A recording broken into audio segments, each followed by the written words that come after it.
Bem-vindo a Uma Vida com Propósito. Essa é uma série de programas que vai abordar de uma maneira bem simples e bem prática os passos que você deve dar para ter um encontro com Deus e descobrir o significado de uma vida abundante, plena, completa, realizada e eterna.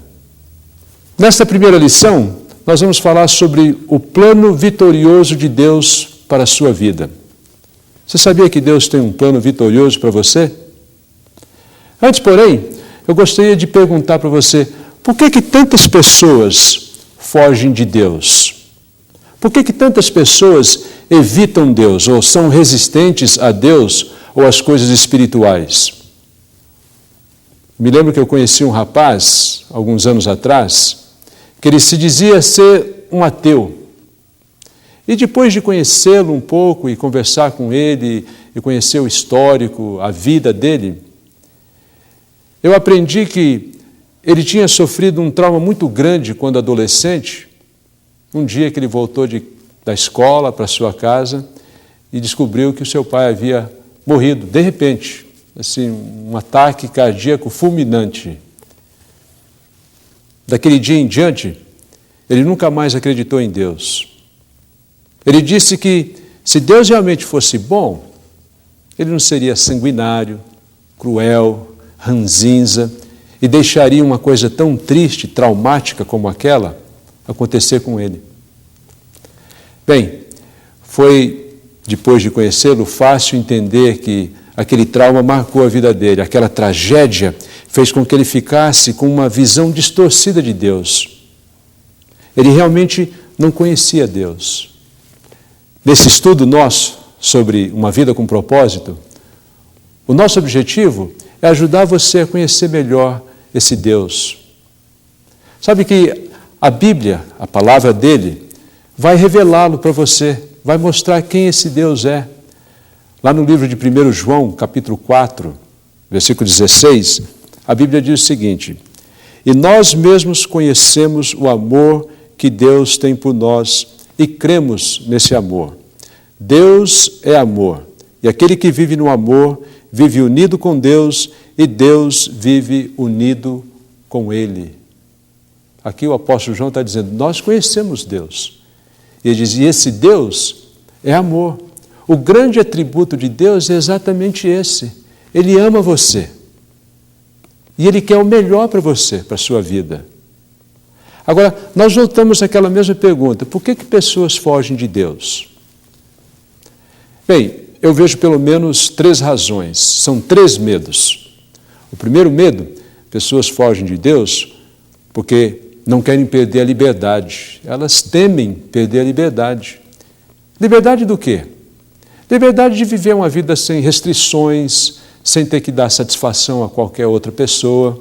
Liberdade para ir e vir, fazer as coisas do seu próprio jeito. Na realidade, a gente pode até resumir isso como um egoísmo total. Agora, é interessante que a Bíblia, a palavra de Deus, mostra que a verdadeira liberdade não é essa que nós conhecemos, não é essa que muitas vezes nós ouvimos como definição pelas pessoas. Veja só, no livro de João, capítulo 8, versículo 36, a Bíblia nos ensina o princípio verdadeiro sobre a liberdade. Ali diz o seguinte, se o Filho os libertar, vocês serão de fato livres. A verdadeira liberdade está no Filho de Deus, em Jesus, em outras palavras. Ele é aquele que vai te trazer a verdadeira liberdade. Do quê? Muitas vezes da angústia, da ansiedade, do medo, da preocupação, das amarguras, do rancor que muita gente carrega no coração, o medo, talvez da morte. A liberdade verdadeira está em Jesus. Agora, o segundo medo é o medo que as pessoas têm de, muitas vezes, se tornarem fanáticas. Dizem, poxa, eu vou me aproximar de Deus ou de uma religião qualquer, vou me tornar uma pessoa fanática. E, de fato, o fanático é uma pessoa pedante, é uma pessoa que vive baseado em regrinhas e normas, é uma pessoa exigente, cobradora e que está sempre pronto para rotular outros e julgar as pessoas. Agora, a Bíblia fala sobre uma outra realidade.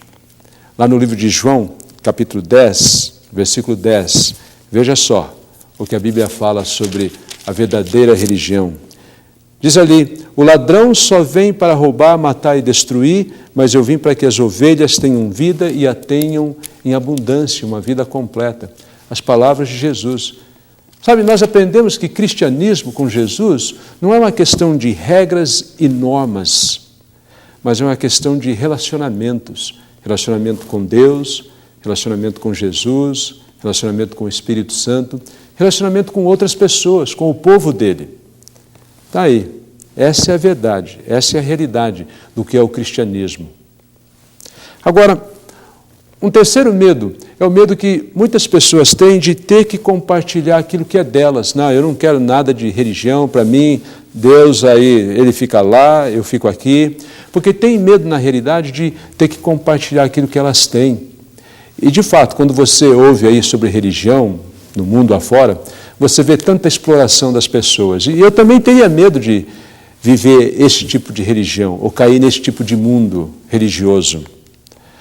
Agora, o próprio Jesus diz, ali no livro de João, capítulo 15, versículo 13, veja só o que ele fala ali. Ele diz: ninguém tem mais amor pelos seus amigos do que aquele que dá a sua vida por eles. Ah, fantástico, não é mesmo? Jesus está dizendo: olha, eu sou teu amigo. E a grande prova do amor que alguém pode demonstrar a um amigo é esse, de se dar, de se doar, de dar a sua vida pelos seus amigos. E foi exatamente isso que Jesus fez. Inclusive que nas palavras de Jesus, registradas ali no livro de Atos, capítulo 20, versículo 35, ele diz: olha, mais feliz é a pessoa que está pronta para dar, para se doar, do que aquela pessoa que está pronta para receber. Né? Então, a verdadeira felicidade está exatamente aí. O medo de se dar e doar é uma coisa irreal quando você olha para Jesus e vê o quanto ele se deu, o quanto ele se doou. A grande prova está exatamente ali na cruz, não é mesmo?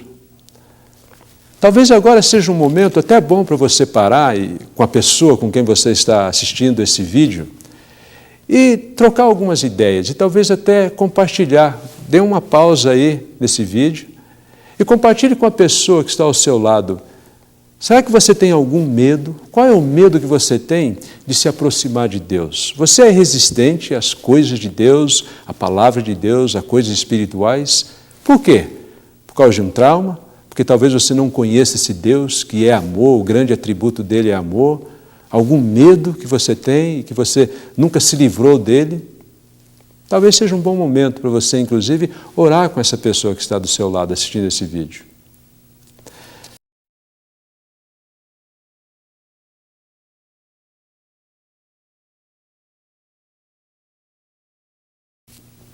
O fato é que você deveria se aproximar desse Deus sem nenhum receio. Ele é o seu Criador, Ele te ama e Ele quer o melhor para você e Ele tem um plano maravilhoso para a sua vida. Provérbios capítulo 16, versículo 4, fala sobre isso, lá no Velho Testamento. Provérbios capítulo 16, versículo 4, ali o grande rei Salomão, escrevendo, ele diz: o Senhor fez tudo para certos fins, e o fim dos maus é a desgraça. O Senhor fez tudo para certos fins. Deus não fez nada à revelia. Deus não fez nada aleatoriamente. Para tudo que Ele fez, para tudo que Ele criou, para tudo que Ele colocou nesse universo, Ele tinha um propósito, inclusive a sua vida. Deus já conhecia você antes mesmo de você existir. Ele já sabia que um dia você viria habitar neste planeta, que nós chamamos Terra. E Ele colocou você aqui com um propósito. Ele colocou você aqui com um plano maravilhoso para a sua vida, inclusive. No livro de 1 Timóteo, capítulo 2, versículo 4, ele descreve para nós: sejam salvos e venham a conhecer a verdade. Ele é esse único Deus que existe. Que plano é esse? Veja lá, 1 Timóteo, capítulo 2, versículo 4. Ele quer, Deus, que todos... E existe também só uma pessoa que nos une a esse Deus, Deus e os seres humanos. É o ser humano, Cristo Jesus, que deu a sua vida para que todos fiquem livres dos seus pecados, e esta foi a prova, dada no tempo certo, de que Deus quer que todos sejam salvos. Deus tem um plano para nós, e o plano dele é muito simples. Ele descreve aqui: Deus quer que todos sejam salvos, que todos, inclusive, venham a conhecê-lo através da palavra dele, que é a verdade. Bem, talvez você esteja perguntando para mim: Antenor, será que eu posso realmente crer na Bíblia como sendo a palavra de Deus? Será que ela é fiel? A minha resposta é muito simples. É um sim categórico. Você pode sim crer na Bíblia como sendo a palavra de Deus. Sabe que a Bíblia é mostrada e descrita para nós em várias metáforas. Nós poderíamos dizer que a primeira metáfora é que a Bíblia é um livro de leis, um livro onde Deus mostra para nós o que nós devemos fazer. É um livro que nós poderíamos chamar como um manual. Como todo criador de qualquer coisa vai ter também o seu manual, explicando como usar aquele objeto, ou como utilizar melhor daquele aparelho eletrônico, eletrodoméstico. Quando Deus nos criou, Ele também fez um manual, que nós podemos chamar como a Bíblia. Lá no livro de Josué, capítulo 1, versículo 8, nós lemos sobre isso, aprendemos sobre essa metáfora, descrevendo a Bíblia. Livro de Josué, capítulo 1, versículo 8. Diz lá o seguinte: fale sempre do que está escrito no livro da lei. Estude este livro dia e noite, e se esforce para viver de acordo com tudo o que está escrito nele. Se fizer isso, tudo lhe correrá bem e você terá sucesso. Você gostaria de ter sucesso? O segredo está aqui, no manual de Deus, que Deus deixou para Salmo 119, versículo 105. Ali diz o seguinte, que a Bíblia é a lâmpada para os nossos pés e a luz para o nosso caminho. Veja só o que diz, Salmo 119, versículo 105. A tua palavra é lâmpada para guiar os meus passos, é luz que ilumina o meu caminho. Eu preciso ter uma lâmpada para eu saber onde eu vou colocar os meus pés, aqui e agora. Mas também eu preciso ter uma luz que vai projetar lá na frente, para que eu possa saber qual caminho tomar, qual caminho seguir. A Bíblia é descrita desta forma, com essa metáfora: lâmpada e luz para nós. Para você não estar no escuro. Muitas pessoas que não conhecem a palavra de Deus vivem no escuro, fazendo as decisões no escuro, se relacionando com pessoas sempre assim, indevidamente, metendo os pés pelas mãos e assim por diante. E a Bíblia nos ensina, inclusive, sobre essas coisas, como viver o nosso dia a dia, o nosso cotidiano. Mas a Bíblia também é descrita numa outra metáfora. A Bíblia é o espelho para nós. Lá no livro de Tiago, capítulo 1, versículo 22 a 25, mostra isso para nós. Tiago, capítulo 1, Tiago 1, versículo 22 a versículo 25. Veja só o que diz ali. Não se engane, não sejam apenas ouvintes dessa mensagem, mas ponham em prática. Porque aquele que ouve a mensagem e não a põe em prática é como uma pessoa que olha no espelho e vê como é. Ele dá uma boa olhada, mas depois ele vai embora e logo esquece a sua aparência. O Evangelho é a lei perfeita que dá liberdade às pessoas. Se alguém examina bem essa lei e não a esquece, mas põe em prática, Deus vai abençoar tudo o que essa pessoa fizer. Então veja só, a Bíblia é descrita nessa metáfora, como um espelho. Você olha no espelho para quê? Para você fazer as mudanças necessárias. Quando você olha para a Bíblia, para a palavra de Deus, Ela vai mostrar o que você precisa mudar lá dentro de você, está dizendo. Mas também, a Bíblia é descrita numa outra metáfora, como sendo uma semente que caída no nosso coração vai germinar, vai brotar e vai produzir coisas boas. Nós aprendemos isso no livro de 1 Pedro, capítulo 1, versículo 22 a versículo 25. Agora que vocês já se purificaram pela obediência à verdade, e agora que vocês já têm um amor sincero pelos irmãos na fé, amem uns aos outros com todas as forças e com um coração puro. Pois vocês, pela viva e eterna palavra de Deus, nasceram de anos, são como a erva do campo, e a grandeza deles é como a flor da erva. A erva seca e a flor cai. Mas a palavra, de novo, como filhos de um Pai que é imortal, e não de pais mortais, como dizem as Escrituras Sagradas.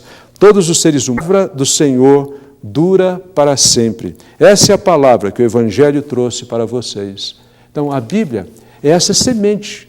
E quando você acolhe, quando você recebe essa semente no seu coração, Tiago, capítulo 1, versículo 21 fala sobre isso, você vai ser salvo, você vai inclusive produzir bons frutos na sua vida.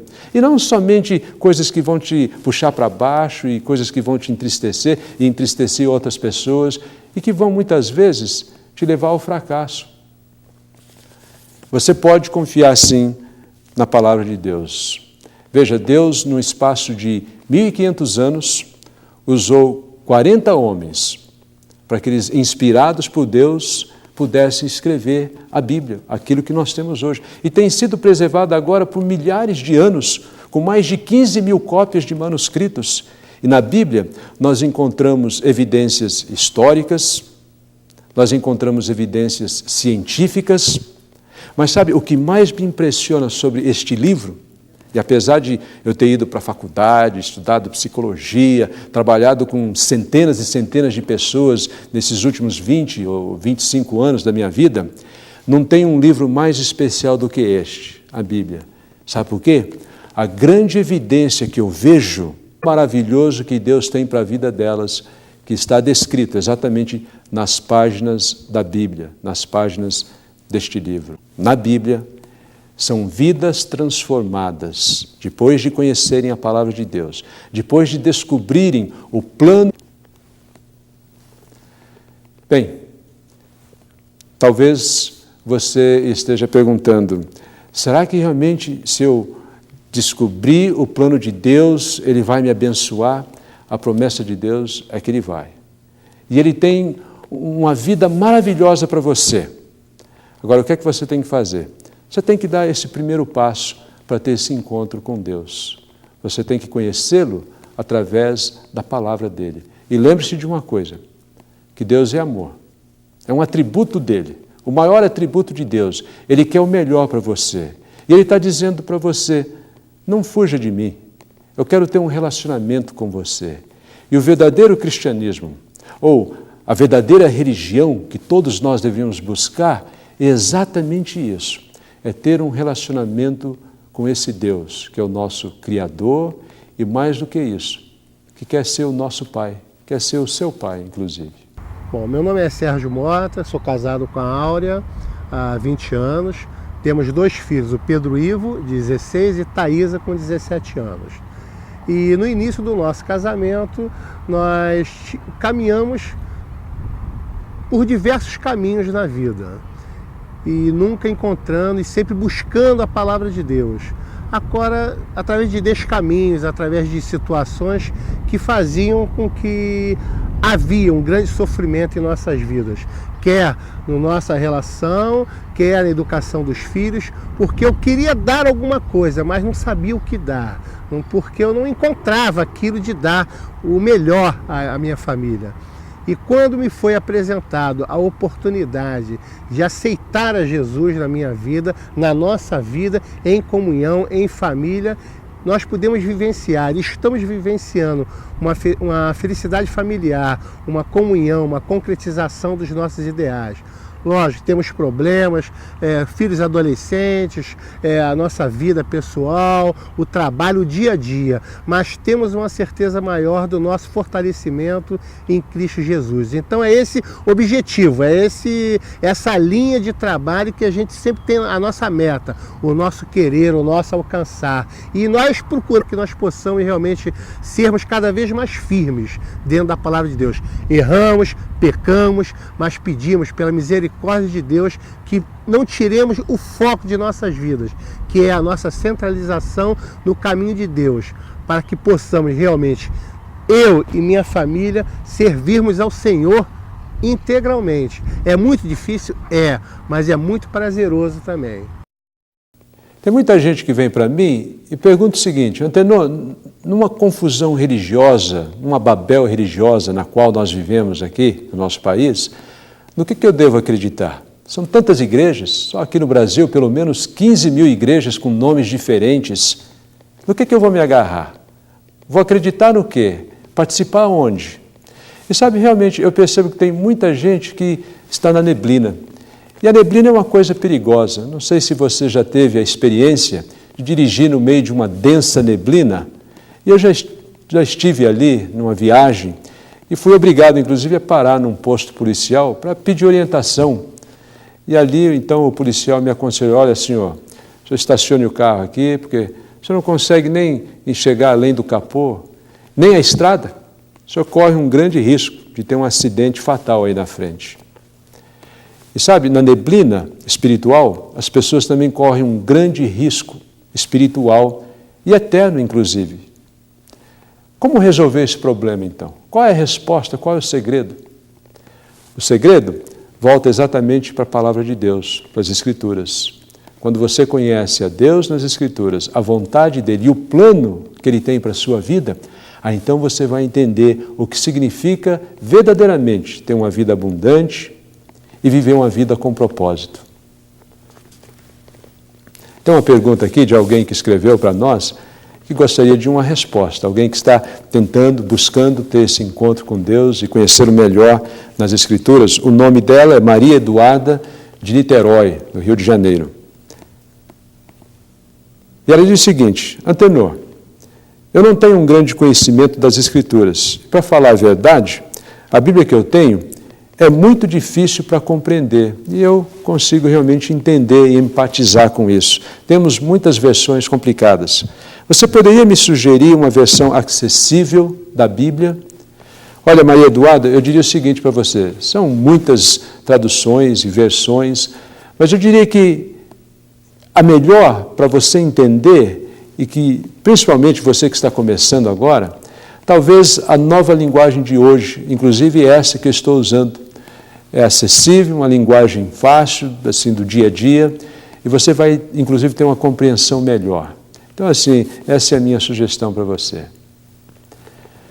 O segredo, então, para você não viver na neblina, é ter a palavra de Deus no seu coração, é conhecê-la, porque ela é a lâmpada, ela é a luz para os seus pés. E sabe de uma coisa? Com ela no seu coração, conhecendo, buscando esse conhecimento dela cada dia mais, você vai compreender qual é o plano de Deus para a sua vida. Deus te abençoe.